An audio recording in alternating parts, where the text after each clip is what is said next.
Welcome back to our channel. चलिए आज हम लोग जानेंगे एडिजेक्टिव के बारे में। एडिजेक्टिव यानी कि विशेषण। विशेषण क्या होता है, इसके पहले वीडियो में हमने जाना बेसिक नाउन और बेसिक प्रोनाउन के बारे में, और इस वीडियो में हम जानेंगे बेसिक एडिजेक्टिव के बारे में। यानी अगर हमारा बेसिक क्लियर होगा तो हम आज इंग्लिश अंग्रेजी आसानी से सीख सकते हैं, इसीलिए हमको पहले बेसिक क्लियर करना। अगर बेसिक आपको मालूम होनी चाहिए। चलिए हम लोग इस वीडियो में चर्चा करते हैं एडिजेक्टिव के बारे में। एडिजेक्टिव यानी विशेषण, वे शब्द जो संज्ञा या सर्वनाम की खासियत को बताते हैं, विशेषता को बताते हैं, उसे हम लोग क्या कहते हैं, विशेषण कहते हैं। इसको चलिए हम समझते हैं। विशेषण, विशेषण क्या होता है, एडिजेक्टिव विशेषण क्या होता है। वे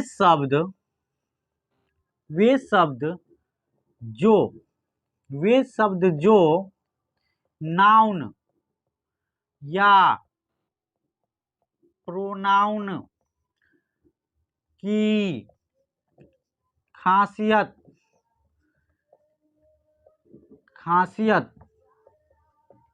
बताते हैं। वे शब्द जो क्या करते हैं, नाउन या प्रोनाउन की खासियत बताते हैं, उसे हम विशेषण कहते हैं। इसको समझते हैं एग्जाम्पल के थ्रू। जैसे मैंने लिखा राम इज अ बॉय। मैंने लिखा Ram is a boy. Ram एक लड़का है, राम एक लड़का है। राम हो गया नाउन, बॉय भी हो गया नाउन, कॉमन नाउन। तो Ram is a boy, Ram एक लड़का है। इसी में अगर मैंने लगा दिया गुड, क्या लगा दिया, गुड, तो क्या बनेगा, हमारा सेंटेंस बनेगा Ram is a good boy. Ram is a good boy, यानी राम एक लड़का है। इसी में अगर मैंने गुड लगा दिया तो राम एक अच्छा लड़का है, राम एक अच्छा लड़का। यहाँ पे जो हमारा गुड जो रिप्रेजेंट हुआ, जो सेंटेंस हमारा रिप्रेजेंट हुआ, वो इसमें गुड आया। ये गुड जो आया, गुड हमारा क्या है, एडिजेक्टिव है, विशेषण है। चलिए इसको और हम एग्जाम्पल के थ्रू समझते हैं। जैसे एडिजेक्टिव हमारा क्या क्या हो जाएगा एग्जाम्पल में। एडिजेक्टिव हमारा क्या हो जाएगा, जैसे कि मान लीजिए व्हाइट, किसी कलर का, white, yellow, black, happy, honest, ये सब क्या हो जाएगा, एडिजेक्टिव हो जाएगा। ये सब क्या हो जाएगा, एडिजेक्टिव। जैसे white, yellow, black, happy, honest, ये सब हमारे एडिजेक्टिव शब्द है। जैसे व्हाइट से बनाए, द हाउस इज व्हाइट, घर उजला है। Yellow, sky is yellow, sky जो है आकाश, द स्काई इज येलो, आकाश क्या है, पीला है। Black, happy, Ram is happy, Ram खुश है। जो ये सब जो शब्द है, ये सब क्या है, यह सब एडिजेक्टिव है। यह सब क्या करता है, विशेषता बताता है। ये सब सेंटेंस में एडिजेक्टिव के रूप में प्रयुक्त होता है। इसीलिए ये सब एडिजेक्टिव, जितने भी वर्ड है, जितने भी शब्द है, ये सब एडिजेक्टिव है। चलिए इसके आगे मैं मिलता हूँ, इसके काइंड्स के साथ मिलता हूँ। चलिए भी बने रहिएगा, काइंड्स के साथ प्रेजेंट हूँ, ध्यान से समझिएगा। चलिए देखिए, एडिजेक्टिव of quality. Adjective of quality, जो एडिजेक्टिव किसी व्यक्ति या वस्तु की गुण का बोध कराए। जो एडिजेक्टिव किसी व्यक्ति या वस्तु के गुण की बोध कराता है, उसे हम क्या बोलते हैं, adjective of quality. Adjective of quality example में है जैसे bad, good, strong, kind, cruel. ये सब जो है किसी व्यक्ति या वस्तु के गुण का बोध कराता है। क्या कराता है, जैसे कि हो गया हमारा बैड, गुड, स्ट्रॉन्ग, मजबूत, काइंड, दयालु, क्रूर। ये सब क्या कराता है, किसी व्यक्ति या वस्तु के गुण का बोध कराता है। आप लोग ध्यान पूर्वक समझिएगा, पूरी एडिजेक्टिव आपको समझ में आएगी। आप ध्यान पूर्वक वीडियो को अंत तक वॉच कीजिएगा, तभी आपको समझ में आएगा। चलिए इसको जानते हैं सेंटेंस के माध्यम। जैसे Ram is a good boy, Ram is a good boy, यहाँ पे जो गुड आया, यहाँ पे राम जो है नाउन हुआ, बॉय जो हुआ नाउन हुआ। यहाँ पे के बीच में जो गुड आया, गुड क्या करवा रहा है, हमारा एडिजेक्टिव यानी विशेषता बता रहा है। राम की विशेषता बता रहा है कि वह एक क्या है, अच्छा लड़का है। Ram is a good boy, Ram एक अच्छा लड़का है। उसके बाद आगे समझते हैं, she is beautiful. She is beautiful, she हो गया, क्या हो गई, सी हो गई प्रोनाउन। प्रोनाउन की विशेषता बता है ब्यूटीफुल। सी इज ब्यूटीफुल, वह सुंदर है, वह सुंदर है। जो यहाँ पे ब्यूटीफुल आया, ब्यूटीफुल क्या हो जाएगा, एडिजेक्टिव ऑफ क्वालिटी। मैंने क्या बताया, एडिजेक्टिव है, लेकिन एडिजेक्टिव को भी क्या किया गया, उसके काइंड्स में अलग अलग भागों में बांटा गया है, जिसमें ब्यूटीफुल यानी ब्यूटीफुल क्या हो जाएगा, एडिजेक्टिव ऑफ क्वालिटी। चलिए इसका दूसरा समझते हैं, adjective of quantity. एडिजेक्टिव of quantity क्या है? जो एडिजेक्टिव मात्रा या परिमाण का बोध कराए। जिस एडिजेक्टिव से मात्रा या परिमाण का बोध होता है उसे हम लोग क्या बोलते हैं? Adjective of quantity. एडिजेक्टिव quantity means क्या होता है? मात्रा। जो एडिजेक्टिव किसी मात्रा या परिमाण का बोध कराए उसे हम लोग क्या बोलते हैं? Adjective of quantity. समझिएगा, एग्जाम्पल में है सम, माने सम मीन्स होता है कुछ, मच माने अधिक, लिटिल मीन्स छोटा, होल मीन्स पूरा, ऑल माने सब, इटीसी। ये सब जो क्या होगा? ये सब किसके, ये सब जो वर्ड है ये सब क्या है? एडिजेक्टिव ऑफ क्वांटिटी है। उसके बाद जैसे एग्जाम्पल के थ्रू समझते हैं, ही हैज लॉस्ट और हिज वेल्थ। उसने अपनी सारी संपत्ति खो दी। उसने अपनी सारी संपत्ति खो दी। क्या? Lost all his wealth. All has lost all. यहाँ पे जो ऑल का यूज हुआ, यूजिंग हुआ ऑल का, जो ऑल जो यहाँ पे आया, ऑल क्या है? एडिजेक्टिव ऑफ क्वांटिटी है। जो ऑल का यूज हुआ है, ऑल क्या हुआ? एडिजेक्टिव ऑफ क्वांटिटी। उसके बाद आगे समझिएगा, he had a lot of rice. उसके पास क्या? He had a lot of rice. उसके पास बहुत सारा क्या थी? चावल थी। राइस चावल, उसके पास बहुत सारे चावल थी। यानी यहाँ पे लॉट का यूज हुआ। लॉट माने बहुत सारा। लॉट का यूज हुआ। लॉट क्या यहाँ पे किसके लिए यूज हुआ? एडिजेक्टिव ऑफ क्वांटिटी के लिए। चलिए आगे समझिएगा, इसके नेक्स्ट काइंड के बारे में मिलते हैं।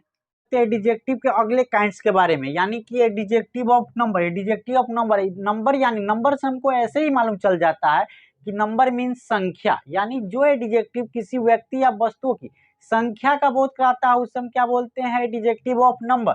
जो एडिजेक्टिव व्यक्ति या वस्तुओं की संख्या या क्रम का बोध कराता है उसे एडिजेक्टिव ऑफ नंबर कहा जाता है। जैसे में फ्यू, नो, मेनी, सम, इनफ, ऑल, ये सब एडिजेक्टिव ऑफ नंबर के क्या है? फ्यू जो हो गया, नो हो गया, मेनी हो गया, सम हो गया, इनफ हो गया, ऑल हो गया। ये किसी सेंटेंस में एडिजेक्टिव ऑफ नंबर के रूप में प्रयुक्त रहते हैं, प्रयोग किए जाते हैं। जैसे इसको सेंटेंस के थ्रू समझते हैं, ही हैड फ्यू हॉर्स। उसके पास कुछ घोड़ा था। ही फ्यू, यानी फ्यू का जो यहाँ इस सेंटेंस में फ्यू का यूज हुआ, यानी फ्यू का यूज हुआ किसके लिए? एडिजेक्टिव ऑफ नंबर के लिए। ही वाज सेकेंड पर्सन, वह, ही वाज सेकेंड पर्सन, वह दूसरा आदमी था। यहाँ पे सेकेंड का यूज हुआ, यानी नंबर, यानी नंबर के लिए संख्या। सेकेंड यानी सेकेंड माने दूसरा, संख्या बता रहा है। तो ही वाज सेकेंड पर्सन, वह दूसरा आदमी था। यहाँ पे सेकेंड का यूज हुआ एडिजेक्टिव ऑफ नंबर के लिए। समझिएगा, ध्यान पूर्वक आप वीडियो को देखिए, आपको पूरा समझ में आएगा। अगला है चौथा, डेमोन्स्ट्रेटिव एडिजेक्टिव। डेमोन्स्ट्रेटिव मीन्स क्या होता है? संकेतवाचक विशेषण। जो एडिजेक्टिव किसी खास व्यक्ति या चीज की तरफ इशारा करे।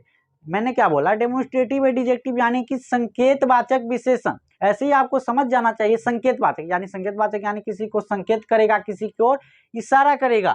जो एडिजेक्टिव किसी खास व्यक्ति या चीज की तरफ इशारा करे वो क्या है? डेमोन्स्ट्रेटिव एडिजेक्टिव है। आगे हमको समझना एग्जाम्पल में, जैसे दिस, मैंने बोला यह एक आदमी है, यह एक आदमी है, दिस इज अ मैन। यह राम है, दिस इज राम। वह एक आम है, वह एक आम है, डेट इज ए मैंगो। मैं किसी की तरफ इशारा कर रहा हूं, किसी को बता रहा हूं। दीज पेन्स आर माइन, ये कलम मेरे हैं। These pens are mine, these pens are mine. यहाँ पे दीज का जो यूज हुआ, दीज का यूज किस लिए हुआ? डेमोन्स्ट्रेटिव एडिजेक्टिव के लिए। दीज पेन्स आर माइन, मैंने बताया दीज पेन्स आर माइन, ये कलम मेरा है। These pens are mine, these का यूज हुआ किसके लिए? डेमोन्स्ट्रेटिव एडिजेक्टिव के लिए, यानी संकेत बताने के लिए, किसी की तरफ इशारा करने के लिए। अगला है this man will guide you. This man will guide you, यह तो आदमी तुम्हारी गाइड करेगा, यह आदमी तुम्हारी गाइड करेगा। यहाँ पे जो दिस का यूज हुआ किसी की तरफ इशारा करने के लिए, जहां मैंने बोला वहां पे कोई आदमी खड़ा है, this man will guide you, यह आदमी तुम्हारी क्या करेगा? गाइड करेगा, यह आदमी तुम्हारी गाइड करेगा। तो यहाँ पे दिस का जो यूज हुआ वह हुआ डेमोन्स्ट्रेटिव एडिजेक्टिव के रूप में। चलिए मिलते हैं इसके अगले काइंड्स के रूप। ठीक है, मैं अगले काइंड्स के साथ उपस्थित हूँ। चलिए जानते हैं पांचवा, पॉजेसिव एडिजेक्टिव। पॉजेसिव माने यानी कि अधिकार, जिससे अधिकार का भाव प्रकट हो, जिससे अधिकार या संबंध का भाव प्रकट। जो एडिजेक्टिव किसी के साथ अधिकार या संबंध दिखाता है, किसी के साथ में अधिकार, जैसे यह किताब मेरा है, दिस इज माई बुक। किसी पर मैं, दिस पेन इज माइन, यह कलम मेरा है, दिस पेन इज माइन। इस पे मैं अपना अधिकार, इसका इस एडिजेक्टिव का प्रयोग अधिकार दिखाने के लिए, किसी चीज पर संबंध दिखाने के लिए, वह मेरा है का प्रयोग होता है। जैसे एग्जाम्पल के थ्रू समझते हैं, जैसे माई माने मेरा, आवर मीन्स हमारा, योर माने तुम्हारा, हिज माने उसका, हेयर माने उसकी। ये सब का प्रयोग जो होता है किसके रूप में होता है, पॉजेसिव एडिजेक्टिव यानी कि अधिकारवाचक के रूप में होता है। जैसे इसको इस सेंटेंस के थ्रू समझते हैं, दिस इज माई स्कूल, यह मेरा स्कूल है। जैसे कहीं पे स्कूल होता है, हम लोग पढ़ने जाते हैं, किसी को देखा दिस इज माई स्कूल, यह मेरा स्कूल है। यहाँ पे किसका हुआ, माई का जो यूज हुआ, माई का यूज किसके रूप में हुआ, पॉजेसिव एडिजेक्टिव के रूप में हुआ। माई मदर इज इल, यहाँ पे माई का जो यूज हुआ, my mother is ill, my mother, मैं माँ पे अपना अधिकार दिखा रहा हूँ, मेरी माँ बीमार है, माई मदर इज इल। यहाँ पे माई का जो यूज हुआ, माई का यूज किसके रूप में हुआ, पॉजेसिव एडिजेक्टिव के रूप में। किसके रूप में, पॉजेसिव एडिजेक्टिव के रूप में। चलिए इसका अगला जानते हैं, इंट्रोगेटिव एडिजेक्टिव। इंट्रोगेटिव माने हम सभी लोग जानते हैं प्रश्न, प्रश्नवाचक, प्रश्नवाचक वाक्य हो। इंट्रोगेटिव माने हम समझते हैं क्या, प्रश्नवाचक। जो एडिजेक्टिव प्रश्न पूछने के लिए प्रयुक्त होता है, प्रश्न पूछने के काम आता है, उसे हम लोग क्या बोलते हैं, जैसे what is your name, which is your books, ये सब क्या है, प्रश्न पूछा। What is your father name, what is your father do, तुम्हारे पिताजी क्या करते हैं, ये सब प्रश्न पूछने, जिसमें जिस एडिजेक्टिव से प्रश्न पूछने के लिए काम में आता है, जो एडिजेक्टिव प्रश्न पूछने के काम आता है, उसे हम प्रश्नवाचक विशेषण कहते हैं, इंट्रोगेटिव एडिजेक्टिव कहते हैं। जैसे में समझते हैं, जैसे व्हाट मीन्स क्या, विच माने किस, होज माने किसका, इट इज, ये सब क्या है, ये सब इंट्रोगेटिव एडिजेक्टिव है। जैसे which box is yours, which box, which, यहाँ पे विच का जो प्रयोग हुआ, विच का प्रयोग किसके लिए हुआ, इंट्रोगेटिव एडिजेक्टिव के लिए। विच बॉक्स इज योर्स, कौन तुम्हारा, विच बॉक्स इज योर्स। उसके बाद होज बुक इज दिस, होज का जो यहाँ पे यूज हुआ, होज बुक इज दिस, यह किताब किसका है, होज बुक इज दिस। होज का प्रयोग किसके लिए हुआ, इंट्रोगेटिव एडिजेक्टिव के लिए। चलिए मिलते हैं इसके अगले काइंड्स के रूप में, काइंड्स के साथ उपस्थित हूँ। चलिए समझिएगा, सातवां है प्रोपर एडिजेक्टिव। जो एडिजेक्टिव प्रोपर नाउन से बने होते हैं उसे प्रोपर एडिजेक्टिव बनते हैं। इसके समझते हैं प्रोपर नाउन। प्रोपर, जो एडिजेक्टिव प्रोपर नाउन से बने होते हैं उसे हम लोग क्या बोलते हैं, प्रोपर एडिजेक्टिव बोलते हैं। जैसे एग्जांपल में इंडियन, अमेरिकन, यूरोपियन, यूरोपियन, ये सब जो शब्द है, ये सब एक नाउन भी है, एक प्रोपर नाउन भी है। यह सब क्या है, एक प्रोपर नाउन भी है। और यह जब प्रोपर नाउन, या प्रोपर नाउन जो है एडिजेक्टिव के रूप में जब प्रयुक्त होता है, प्रयोग में आता है, तब इसे हम प्रोपर एडिजेक्टिव बोलते हैं। जैसे कि इसको सेंटेंस के थ्रू समझते हैं, he is an Indian student. यहाँ पे जो इंडियन स्टूडेंट, ही इज, वह एक भारतीय स्टूडेंट है, वह एक भारतीय विद्यार्थी है, छात्र है, वह एक भारतीय छात्र है। यहाँ पे इंडियन का जो यूज हुआ उसके विशेषता को, उसके खासियत को, छात्र के खासियत को बताने के लिए हुआ, इसीलिए इंडियन जो हुआ एक क्या है, प्रॉपर एडिजेक्टिव और प्रॉपर नाउन भी है। अगला समझते हैं, इंडियन फार्मर आर हॉनेस्ट। भारतीय किसान ईमानदार होते हैं। यहाँ पे इंडियन फार्मर यानी Indian farmer are honest, farmer का जो यूज हुआ इंडियन, इंडियन का यूज जो हुआ किसके लिए, इंडियन फार्मर, भारतीय किसान होते हैं, फार्मर आर हॉनेस्ट, ईमानदार होते हैं। कौन ईमानदार होते हैं, भारतीय किसान।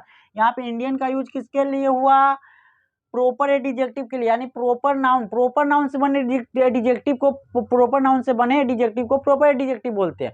यानी यहाँ पे जो इंडियन जो हुआ, इंडियन एक प्रॉपर नाउन भी है, यहाँ पे यह यूज हुआ प्रॉपर एडिजेक्टिव के रूप में। Indian farmer are use, farmer का के खासियत को बताने के लिए इंडियन का यूज हुआ। अगला समझिएगा, अगला है एक्सक्लेमेटरी एडिजेक्टिव।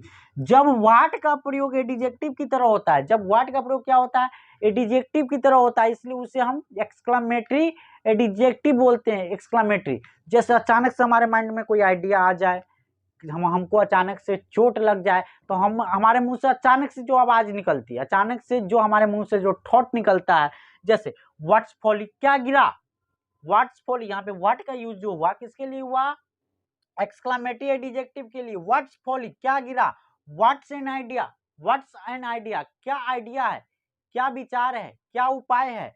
व्हाट्स का जो यूज हुआ किसके लिए हुआ, एक्सक्लेमेटरी एडिजेक्टिव के रूप में। चलिए, अगर आपको वीडियो पसंद आया, लाइक, सब्सक्राइब और कमेंट कीजिएगा। चलिए, इसी तरह के और अंग्रेजी और इंग्लिश ग्रामर से रिलेटेड वीडियो में डालता रहूंगा। तब तक के लिए धन्यवाद।